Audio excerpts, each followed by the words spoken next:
শুরু করছি নতুন রাজনীতি রিলেটেড উপন্যাস। প্রেসিডেন্ট ওয়াহেদ ইমরান, লেখনীতে সানজিদ আক্তার মুন্নি, পর্ব সংখ্যা 1। আপনাদের সাথে আছি আমি জান্নাতুল ফেরদাউস মনি। সৎ বোনের বিয়েতে অতিথি হয়ে এসে নিজেই সেই বোনের হবু স্বামীর নামে কবুল পড়তে হচ্ছে আনভিকে। চোখের পলকে ঘটে গেল সব। আনভি সৎ বোন সারা বিয়েটি কাক মুহূর্তে নিজের প্রেমিকার হাত ধরে পালিয়ে গেছে। সে চিরকুটে পরিষ্কার জানিয়েছে এই বিয়ে সে করবে না। এদিকে আনভির বাবা যিনি একজন নামকরা বিজনেস ট্রাইবুন, আজ নিজের মান সম্মান ধুলোয় মিশে যাওয়ার ভয়ে ভীত সে। যে মেয়েকে তিনি সারা জীবন লক্ষ্যচক্ষুর আড়ালে রেখেছেন, নিজের সন্তান হিসেবে সমাজ ও পরিবারের কাছে অস্বীকার করেছেন, আজ নিজের মুখ রক্ষা করতে সেই আনভিকেই তিনি ঢাল হিসেবে ব্যবহার করছেন। আনভি যার সাথে বিয়ে হয়েছে, তিনি কোনো সাধারণ পুরুষ নন। তিনি বর্তমান বাংলাদেশের প্রতাপশালী তরুণ প্রেসিডেন্ট। লোকমুখে যার নাম পাশে কেবল একটি বিকরণ জুড়ে দেয়, স্বৈরাচার। বিয়ের আসরে অভি বসে কিছুক্ষণ সমীকরণ মেলাতে পারছিল না। তার সৎ বোন সারা এত হ্যান্ডসাম একজন মানুষ, তার ওপর স্বয়ং দেশের প্রেসিডেন্ট পেয়েও হাতছাড়া কেন করলো? কি এমন আছে ওই প্রেমিকের মধ্যে যার জন্য সারা সব তুচ্ছ করে পালালো? হয়তো একেই ভালোবাসা বলে। অবশ্য আনবি সব হারাম ভালোবাসায় বিশ্বাস করে না। আনভি তার পরিবারের সাথে থাকতো না, সে সম্পর্ক তো আলাদা। আজ এসেছিল কেবলমাত্র সৌজন্য রক্ষা করতে। ভেবেছিল বিয়ে পড়া শেষ হলেই চলে যাবে। গত রাতের মতো ঘুম হয়নি, বাসায় গিয়ে একটা লম্বা ঘুম দেবে। কিন্তু কে জানতো এক ফোঁটা ঘুমের বদলে তার জীবনই ঘুম আজ সারা জীবনের জন্য হারাম করে ছাড়বে। বাবা তাকে খুব বেশি কিছু বলেনি, শুধু পরিস্থিতির ভয়াবহতা বুঝিয়েছে। বাবা হিসেবে যতটুকু তোমার জন্য করেছি, তার বদলে আমার সম্মানটুকু ফিরিয়ে দাও। আমি একজন বিজনেস টাইকুন। আমার বাড়ি থেকে আজ যদি প্রেসিডেন্ট বর সেজে বউ না নিয়ে চলে যায়, তবে সমাজে আমার আর মুখ দেখানোর পথ থাকবে না। প্রেসিডেন্ট নিজের অপমানের প্রতিশোধ কড়াই ঘন্টায় বুঝে নেবেন। আনবি বিয়েতে রাজি হওয়া ছাড়া আর কোনো উপায় ছিল না। রাজি না হওয়া ব্যতীত উপায় পেল না সে। তার জন্মের সময় তার মা আত্মহত্যা করেন। কেন করেন তার অবশ্য পরেই জানা যাবে। আনবির জন্মের পর তার শুধু টাকা পয়সার ঐশ্বর্য দিয়ে বাবা হিসেবে তিনি তার পাশে কখনোই ছিলেন না। আনভির খালামণি আনভিকে বড় করেছে, সব খরচ তার বাবা দিয়েছে। আনভি যে বিখ্যাত বিজনেস টাইকুন মিস্টার ইয়াহি দেওয়ানের মেয়ে, সেটাও কেবল কেউ জানে না। এবার বুঝে নিন বাবার কাছে সে কতটা গুরুত্বপূর্ণ। আনভি ওনার করা দায়গুলো হিসাব চুকাতেই বিয়েতে রাজি হয়েছে। অবশ্য রাজি হওয়ার কথা এটাও বলে দিয়েছে, এই শর্তে আমাদের আমাদের মধ্যে আমাদের এই সম্পর্কই শেষ সম্পর্ক। এতদিনে আপনি খাইয়েছেন পরিয়েছেন, তার বিনিময়ে আমি এই বিয়ে করলাম।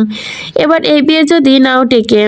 আনভি এ কথা শুনে মিস্টার ইয়াহিয়া তার মাথায় হাত বুলিয়ে দিতে চেয়েছিলেন, কিন্তু আনভি দিতে দেয়নি, নিজেকে সরিয়ে নিয়েছিল সে। আমার আর আপনার সম্পর্কটা শুধু রক্তের, আর কিছু না, স্নেহের বা মমতার না। তাই মিথ্যা প্রেম দেখাতে আসবেন না। আমি আপনার অবৈধ সন্তানের মতো। ইয়াহিয়া নিজের হাতে গুটিয়ে নিলেন। মেয়ের বলা কথাগুলো অক্ষর অক্ষরে খাঁটি, তাই প্রতিবাদ করার কোনো সুযোগ নেই।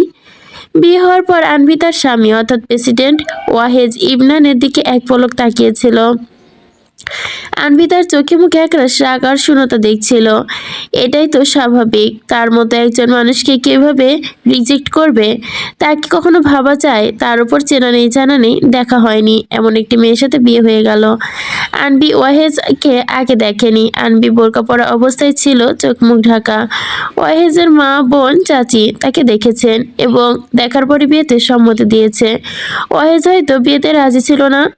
আনভির মতে কেবল সম্মান বাঁচাতে আর সমালোচনা এড়াতে বিয়ে করে বউ নিয়ে বাড়ি ফেরা। বিয়েটা ধুমধাম হয়নি বিধায় লোক জানাজানি হয়নি বিষয়টা এখন পর্যন্ত। বসার ঘর থেকে আনভি এসবই ভাবছিল। ফুল দিয়ে সাজানো ঘর, চারদিকে ওয়াহেজ আর সারা লেখা, ক্যান্ডেল, সব কিছু। যাদের জন্য এত আয়োজন তাদেরই মিলন হলো না। মাঝখানে দিয়ে আনভি এসে নিন্দার সংসার করে ফেলল। নিন্দা বলছি কারণ ইমরান পরিবারে বেশ খুশি নয় আনভি বৌমা হিসেবে পেয়ে। ওয়াহেজ মা চাচি তো আনভির সামনে বলেই দিয়েছে আনভি নাকি তার বাবার পালিত, নয়তো অবৈধ সন্তান না হলে সে এত দূরে থাকতো না। সেটা মূলত তার বাবা তাকে বলেছে, তারা নিজেরা ধারণা করেনি। আনভি নিজের কথা সাথে পড়ার মতো কিছুই নিয়ে আসেনি। ওয়াহেজের বড় বোন ওয়াজিফা তাকে কিছু ড্রেস টাওয়াল আর প্রয়োজনীয় সবকিছু দিয়ে ঘরে বসিয়ে দিয়ে গেছে। ওয়াহেজ আসার সময় আনভির সাথে এক গাড়িতে আসেনি, সে আলাদা গাড়িতে গার্ড সহ চলে গেছে। কোথায় নাকি তার জরুরি কাজ পড়েছে। কাজ তো থাকবেই, স্বাভাবিক প্রেসিডেন্ট মানুষ বলে কথা।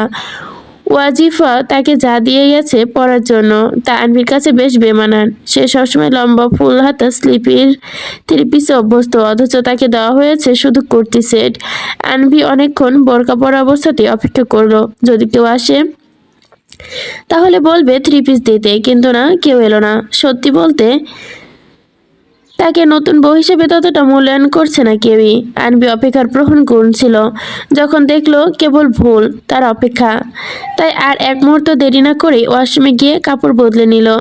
একটা নীল রঙের কুর্তি পরে হাত মুখ ধুয়ে বাইরে বেরিয়ে আসে। বাইরে বেরিয়ে সে ঘরের সাজসজ্জা দেখে তার ঘটে যাওয়া সব ঘটনা ভাবছে। আনবি দেওয়ালে লাগানো ওয়াজেস আর সারার বিয়ের ঠিক আগের দিনের ছবি দিকে তাকায়। সেদিকে তাকিয়ে ফাইনাল ডেট পরে সেদিন ওই ছবি তোলা। সেদিন আনভিও দেওয়ানবাড়িতেই ছিল, কিন্তু তাকে কারোর সামনে আসার নিষেধ করা হয়েছিল। সামনে আসলে তো তার বাবার পরিচয় দিতে হতো এই মেয়েকে, তাই আসতে দেওয়া হয়নি। আনভিও এইসবে কোনোদিনই আগ্রহ দেখায়নি। আনভি একদৃষ্টে ছবির দিকে তাকিয়ে আছে। ঠিক এমন সময় কেউ পেছন থেকে গম্ভীর গলায় বলে ওঠে, এই ছবিটা ছুঁড়ে মারো, বিশ্বাসঘাতকদের আমার ঘরের দেওয়ালে জায়গা নেই। দরজা খোলা ছিল, যার কারণে ওয়াহেজের ভেতরে আসার আওয়াজ টের পায়নি আনভি। তবে এখন ওয়াহেজের গলার স্বর শুনে কিছুটা থমকে গেল সে। জীবনে প্রথম কোনো পুরুষের সামনাসামনি হবে আজ, শুধু নামে আর দায়িত্বে। বাবা নামক মানুষটার সামনে ছাড়া নিজেকে বোঝার পর থেকে কোনো পুরুষের মুখোমুখি ফেলায়নি সে, সম্পূর্ণ ঢেকে রেখেছে সকলের আড়ালে। আজ এই প্রথম হতে হবে। আনভি ধীরে ধীরে ঘুরে দাঁড়িয়ে ওয়াহেজের দিকে তাকায়। যথেষ্ট কনফিডেন্স নিজের মধ্যে টেনে ধরে সে। সে যে অনাতঙ্কিত, সে যে ভয় পাচ্ছে তা ওয়াহেজকে বুঝতে দেওয়া যাবে না। আনভি ওয়াহেজের মুখোপায়ের দিকে তাকিয়ে স্বাভাবিকভাবে বলে, আমি আসলে খুলতে চাই না, ছবিটা ভালোই লাগছে, আপনার যদি মর্জি হয় খুলতে পারেন। আনভির কথা শুনে ওয়াহেজ তার দিকে এগিয়ে আসে। আনভি ওয়াহেজেরকে এগিয়ে আসতে দেখে সতর্ক হয়ে দু কদম পাশে সরে যায়। ওয়াহেজ রুমের এক কোণ থেকে নিয়ে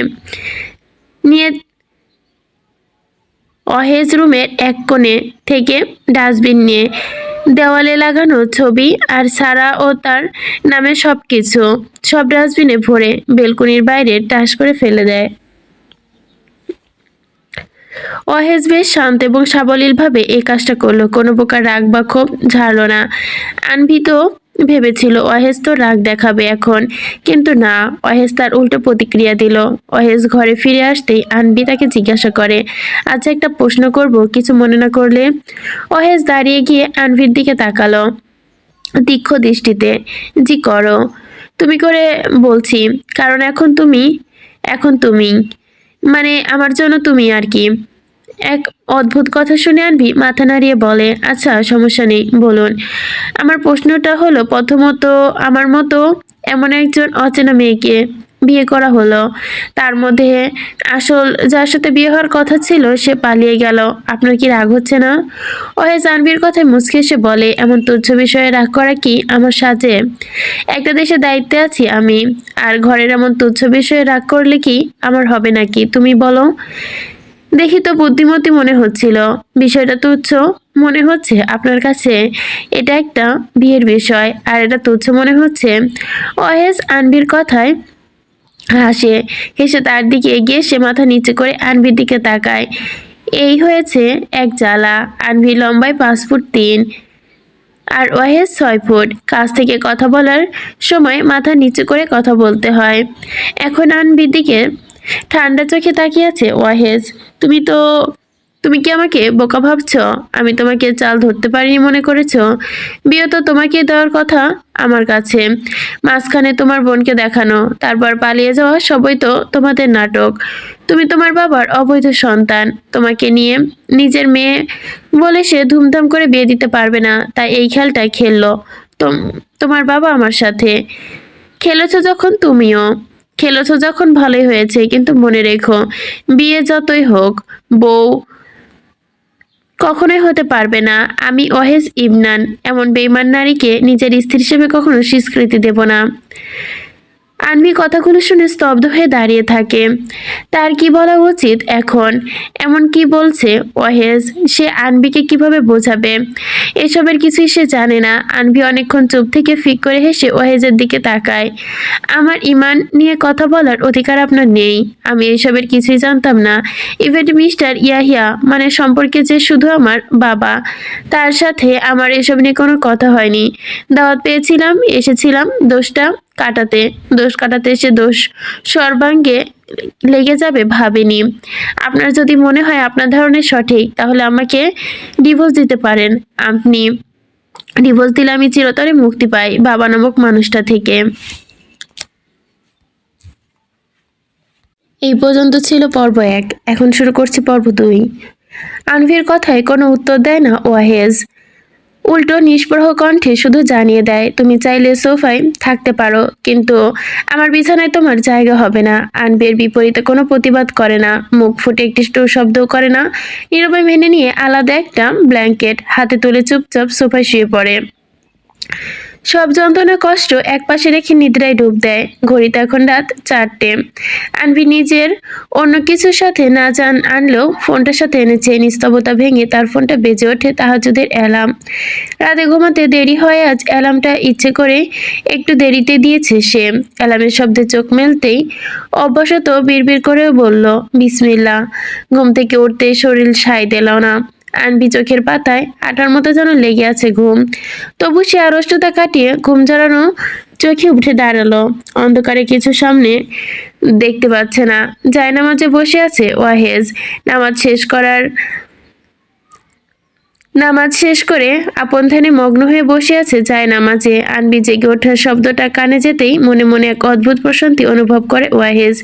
যাক, মেয়েটা তাহলে নামাজ কালাম পড়ে। অবশ্য তার পর্দার কড়াকড়ি দেখেই এমনটা আন্দাজ করেছিল সে, আর এখন হাতে নাতে তার প্রমাণ পেল। এদিকে ঘুমের ঘরে আনবি টেরও পায়নি সামনে কেউ আছে। হাঁটতে গিয়ে ওয়াহেজের পায়ের ওপর পাড়া দিয়ে বসে পড়ে সে। পায়ের নিচে জ্যান্ত মানুষের স্পর্শ পেতেই ছিটকে সরে দাঁড়ায় আনভি। অন্ধকারে বুঝতে পারেনি কার গায়ে লাগলো। ওইদিকে ওয়াহেজ একদম নিশ্চুপ, টু শব্দ করে না সে। যেমন বসেছিল তেমনই স্থির বসে আছে। ছিটকে সরে গিয়ে চোখ কসলতে কসলতে ঘরের লাইটটা অন করে আনভি। আলো জ্বলে উঠতেই তার বিষময়ের সীমা থাকে না। ওয়াহেজকে জায়নামাজে বসে থাকতে দেখে তার মনে ওয়াহেজ তাহাজ্জুদ পড়ছিল, আর সে কিনা তার পায়ে ছিছি। বিষয়টা মগজে আসতে লজ্জায় অপরাধে কুঁকড়ে যায় আনভি। দ্রুত ওয়াজের সামনে এসে পায়ে আলতো করে ছুঁয়ে তোতলামি করে বলে, সরি, আমি আসলে খেয়াল করিনি আপনাকে। ওয়েস কোনো উত্তর দেয় না। ভারী এক নীরবতার সঙ্গে করেই সে জায়নামাজ থেকে উঠে দাঁড়ায়, মুখটা থমথমে গম্ভীরতায় রেখে। খুব যত্ন করে জায়নামাজটা ভাঁজ করে সে। সেই ভাঁজের ভেতরে নিজের বিরক্তিটুকু লুকিয়ে রাখে। আনভি দৃশ্যটা দেখেও বেশ বিরক্ত হয়। ওয়াহেজের এমন আচরণে নিজের প্রতি তার এক ধরনের অপমানবোধ বাড়তে থাকে। বুকের ভেতরটা কেমন যেন করে ওঠে। একটা দীর্ঘশ্বাস গোপন থেকে বেরিয়ে আসে ধীর পায়ে। ওয়াশরুমে গিয়ে সে মনে মনে ভাবে, কি অদ্ভুত এক মানুষ এই ওয়াহেজ ইবনান। দুর্বোধ্য এবং কঠিন এক মানব। ওয়াহেজ ততক্ষণে পড়ার টেবিলে গিয়ে বসেছে। সামনে কোরআন শরীফ রাখা। সে বিসমিল্লাহ বলে খোলে।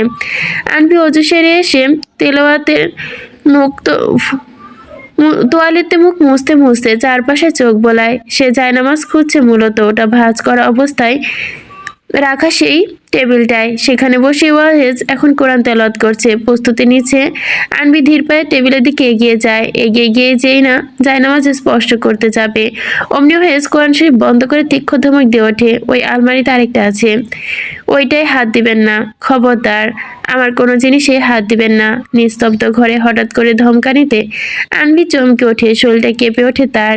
কিন্তু পর মুহূর্তে নিজেকে সামলে নেয় সে, জায়নামাজ থেকে হাত সরিয়ে আনে, শান্ত চোখে তাকায় ওয়াহেজের দিকে। তারপর সরাসরি প্রশ্ন করে বসে, আপনি এতটা রুড কেন বলুন তো? একটু সুন্দরভাবে কথা বলা যায় না? ওয়াহেজ কিছু বলতে যাবে, তার আগে আনভি থামিয়ে দেয়। আবার বলে, কম্বলের তো একটা নিজস্ব সৌন্দর্য আছে, আপনি চাইলে সুন্দর করে বলতে পারতেন, এই জায়নামাজটা আমার, তুমি অন্যটা ব্যবহার করো, আমি আপনার স্ত্রী, আপনি সেটা মনে প্রাণে মানুন বা না মানুন, কাগজে কলমে আমি আপনার স্ত্রী। আর স্ত্রী হিসেবে না হোক, একজন মানুষ হিসেবে তো অন্তত মার্জিন ভাষার কথা বলা আপনার অধিকার। এই জবান আল্লাহর দান, এটা আপনার একা সম্পত্তি না, শব্দ ব্যবহার করুন। এক নাগারে কথাগুলো বলে আনভি উত্তরের অপেক্ষা না করে আলমারির দিকে এগিয়ে যায়। অহেদ চুপ করে থাকে, আনভির যুক্তির পিঠে দাঁড় করানোর মতো কোনো শব্দ তার মুখে আসে না। আসলেই সে নিরুপায়, তার মনের গহীনে এখনো সারার বসবাস। কাউকে ভালোবাসার অবস্থায় অন্য কাউকে মেনে নেওয়া যে কতটা কঠিন, তা কেবল ওয়াহিদই জানে। এই বিশাল দোটানায় ভুগছে সে। আনবিকে সে কোনোভাবেই নিজের জীবনে জায়গা দিতে পারছে না, হয়তো কোনোদিন পারবেও না। আনবি নতুন জায়নামাজ বিছিয়ে নেয়, বিসমিল্লাহ বলে তাহাজ্জুদের নিয়ত বাঁধতেই। বাইরের পৃথিবী এখন ঘুমে আচ্ছন্ন, কিন্তু এই ঘরে দুজন মানুষ জেগে আছে, একজন প্রার্থনায় আর একজন অনুশোচনায়, ভালোবাসার দ্বন্দ্বে। আনভি সামাইরা নিদ্রা আনভি ইয়াহিয়া দেওয়ানের মেয়ে, বয়স 22, অনার্স দ্বিতীয় বর্ষের শিক্ষার্থী, সাথে একজন গ্রাফিক্স ডিজাইন। এতটুকুই এখন জেনে রাখুন তার পরিচয় সম্পর্কে। ওয়াহেজ ইবনান, প্রেসিডেন্ট অব বাংলাদেশ, বয়স 31।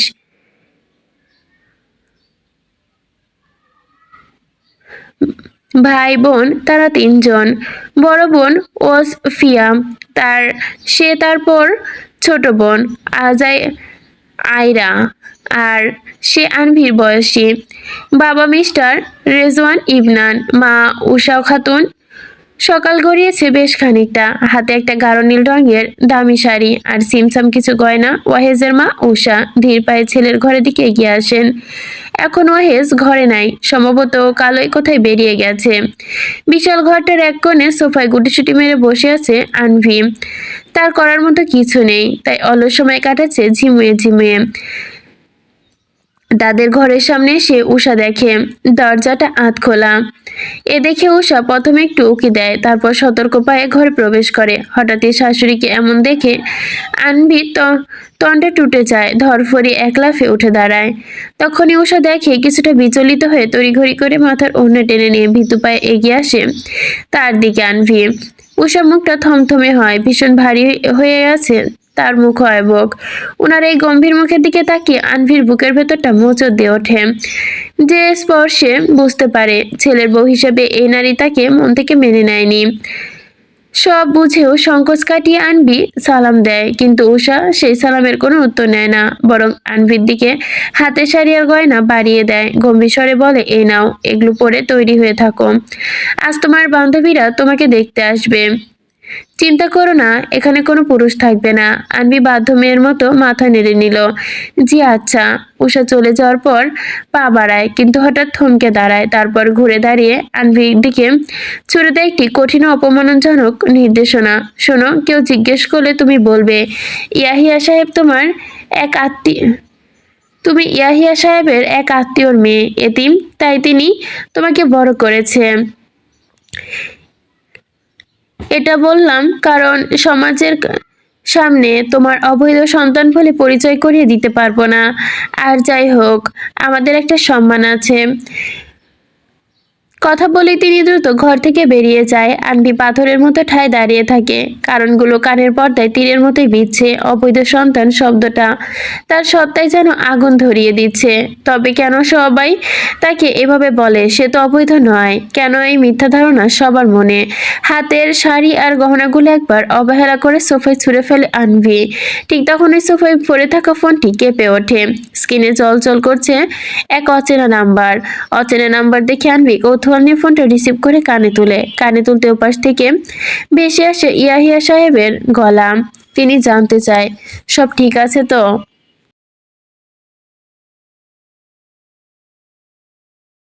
কণ্ঠস্বরটা চেনার সাথে সাথে আনভির চোয়াল শক্ত হয়ে আসে। কিছুক্ষণ চুপ থেকে সে অত্যন্ত কঠিন গলায় উত্তর দেয়, আমাকে ফোন দেবেন না। আপনার ঠিক বেঠিক জানার কেউ নন আমি।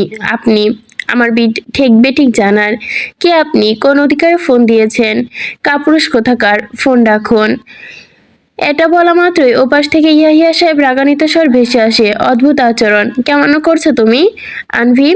নিজের পিতাকে কিভাবে কাপুরুষ বলে? বিয়ে হয়েছে বলে বেশি বাড়িও না। ডানা ছাড়তেও কিন্তু আমার সময় লাগবে না, মনে রেখো। আনভি এবার নিজেকে সামলাতে পারলো না, তীব্র ঘৃণায় ফেটে পড়ল। সে নিজের সন্তানকে সবার সামনে নিজের বলে পরিচয় দেয় না। যার জন্য তার সন্তানকে অবৈধ বলে ডাকা হয়, সে তো কাপুরুষই।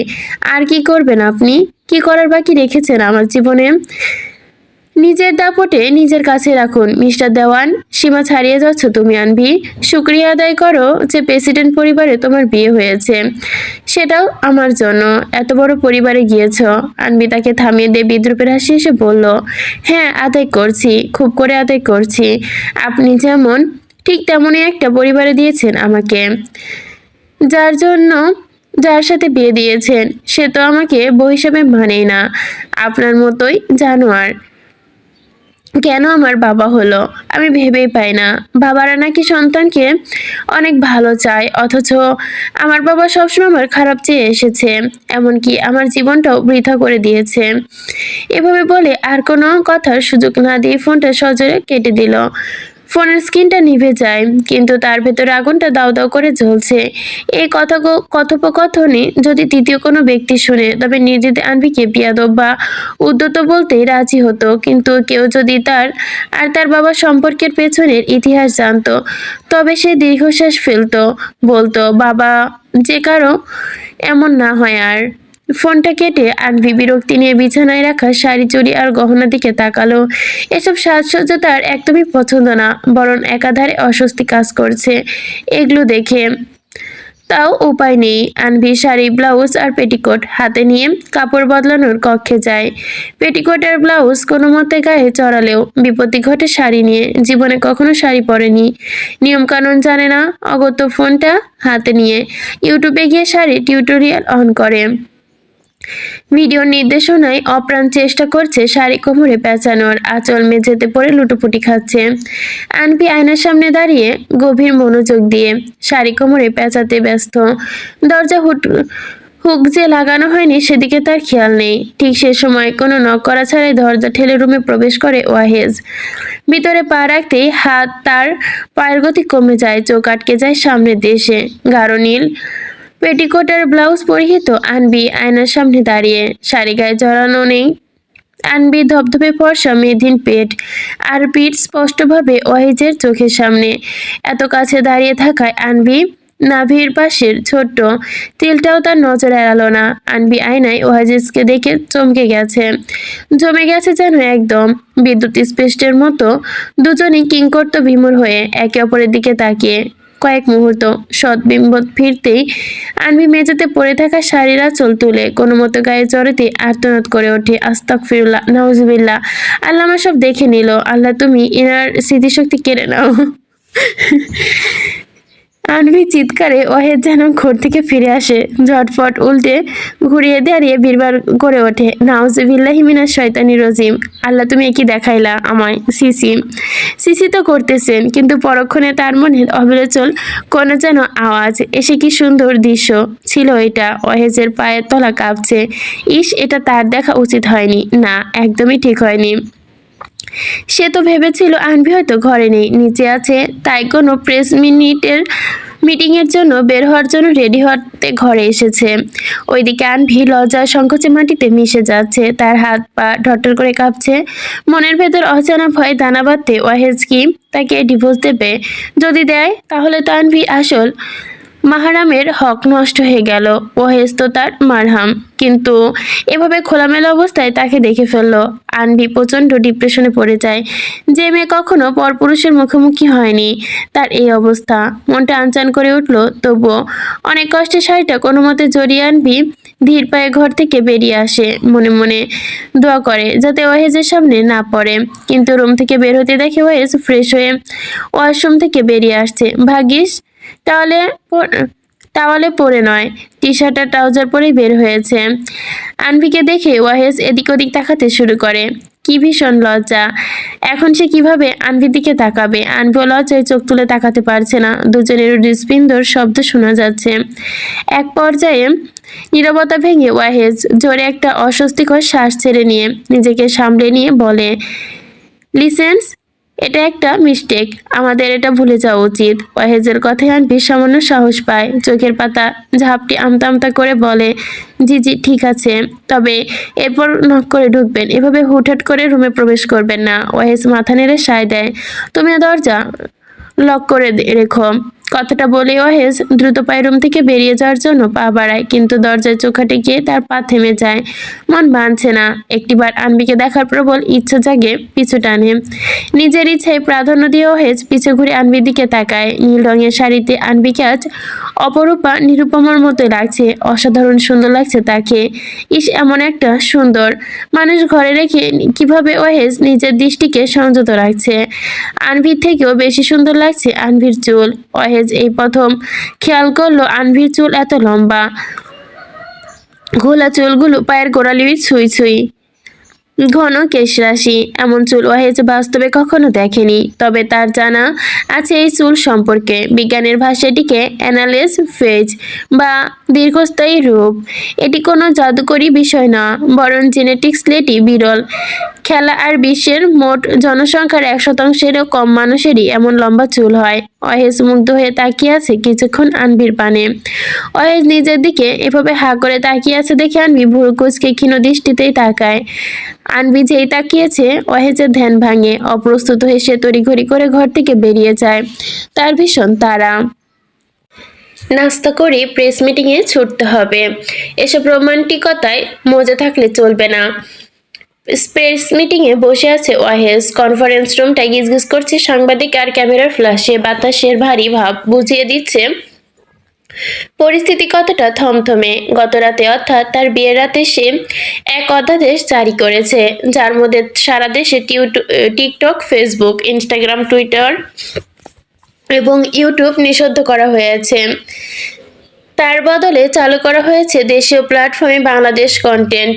সাথে জুড়ে দেওয়া হয়েছে কড়া নির্দেশ, তা হলো 15 বছরের নিচে কেউ সোশ্যাল মিডিয়া ব্যবহার করতে পারবে না।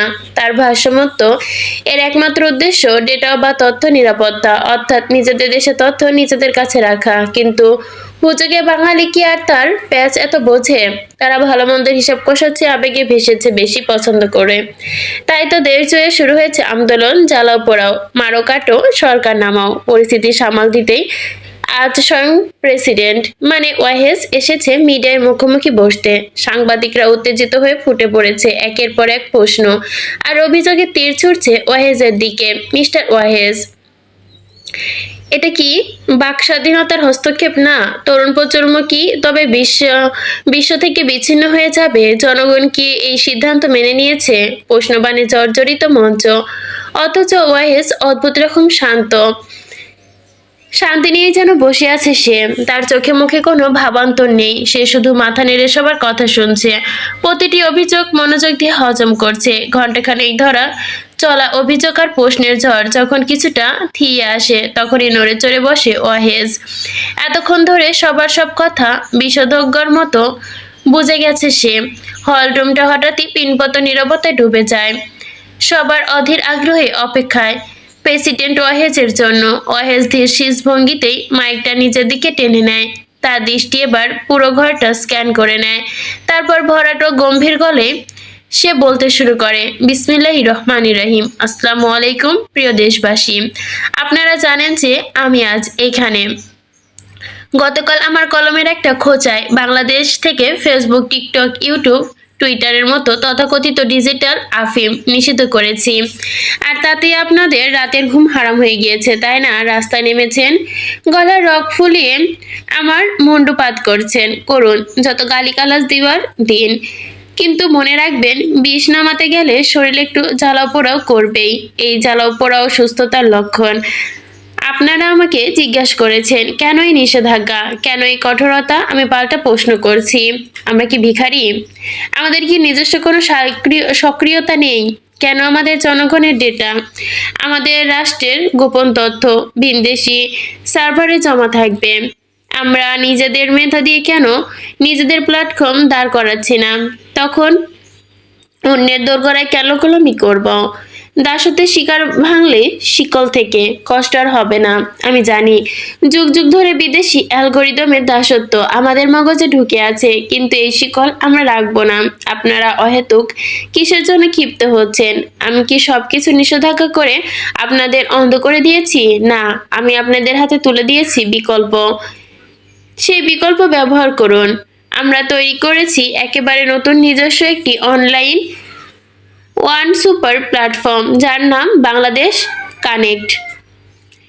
এই জায়গায় পাবেন সব সোশ্যাল মিডিয়ার ফিড, বিনোদন, শর্ট ভিডিও, ছবি, স্টোরি শেয়ারিং আর প্রিয়জনের সাথে দ্রুত বার্তা বিনিময়ের সুযোগ। সাথে ইউটিউবের মতো ভিডিও দেখতে পাবেন এইখানে। এই প্ল্যাটফর্মের প্রতিটি কোড, প্রতিটি পিক্সেল আমাদের দেশে তরুণদের হাতেই সাজানো। এখানে আমরা সর্বোচ্চ গুরুত্ব দিয়েছি 3 বিষয়ে: ডেটা সিকিউরিটি, আপনার তথ্য দেশের সার্ভারে থাকবে, কোনো বিদেশি বিনিয়োগের হাতে যাবে না; ইউজার প্রাইভেসি, আপনার ব্যক্তিগত জীবন সুরক্ষিত থাকবে; আধুনিক প্রযুক্তি, যা বিশ্বের যে কোনো নামি দামি অ্যাপের সাথে পাল্লা দিতে সক্ষম। এখানে প্রত্যেক নাগরিক নিজের মতো করে মত প্রকাশ করতে পারে, নিরাপদ, স্বাধীনতা ও সহজভাবে। আমরা শুধু এই অ্যাপ তৈরি করিনি, আমরা উন্মোচন করেছি আমাদের ডিজিটাল সার্বভৌমত্ব, নতুন রাজত্ব, এক নতুন দরজা। আপনারা কোলাবোরেশন দেখেছেন, আর আমি তা রেখেছি। আপনারা আমাদের প্ল্যাটফর্ম থেকে বিদেশি প্রয়োজনীয় কন্টেন্ট দেখবেন, বাইরের বিশ্ব আমাদের কন্টেন্ট দেখবে, কিন্তু পার্থক্য হলো একটাই, দাড়ি থাকবে আমাদের হাতে, কোনো বিদেশি প্রভুর হাতে না।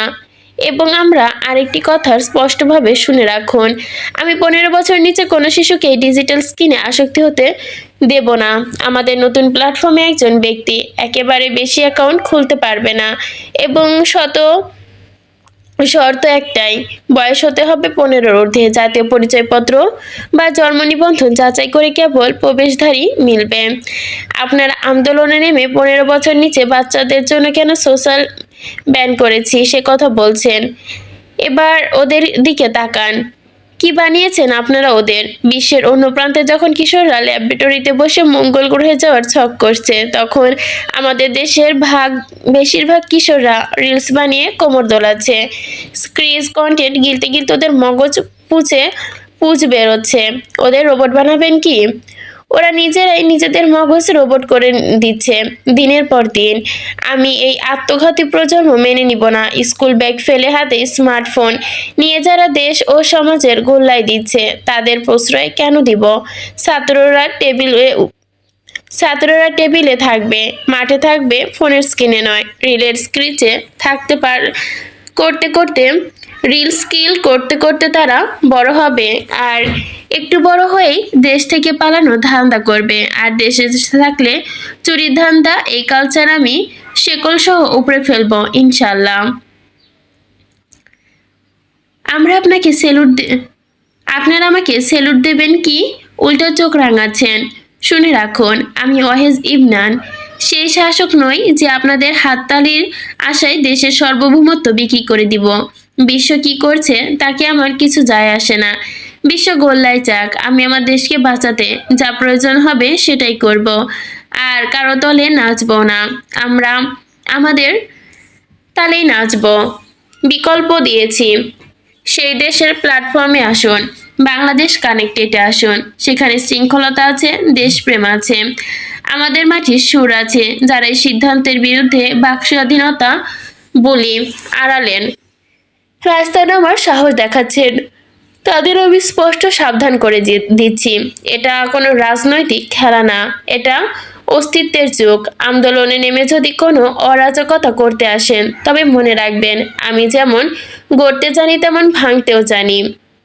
আর আগামী 1 মাসের ভেতর আমি সাইটগুলো দ্রুত ব্যান করে দেওয়া ব্যবস্থা করছি ইনশাল্লাহ। বিকল্প তৈরি হচ্ছে।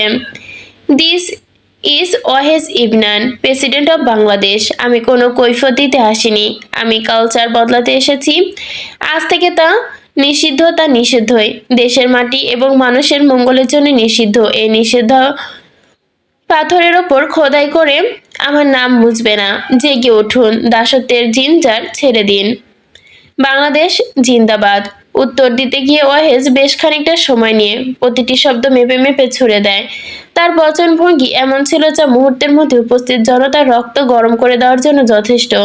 এটা কোনো সাধারণ উত্তর ছিল না, বরং ওয়াহেজ আর অত্যন্ত চতুরতার কাজে লাগালো।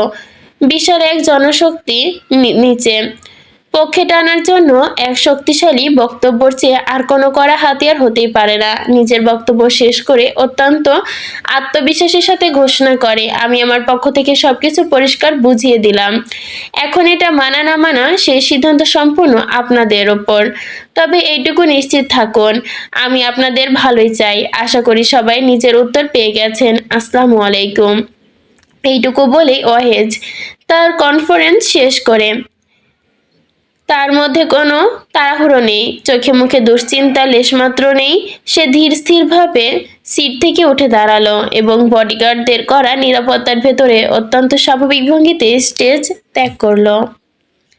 এ পর্যন্ত ছিল পর্ব 2।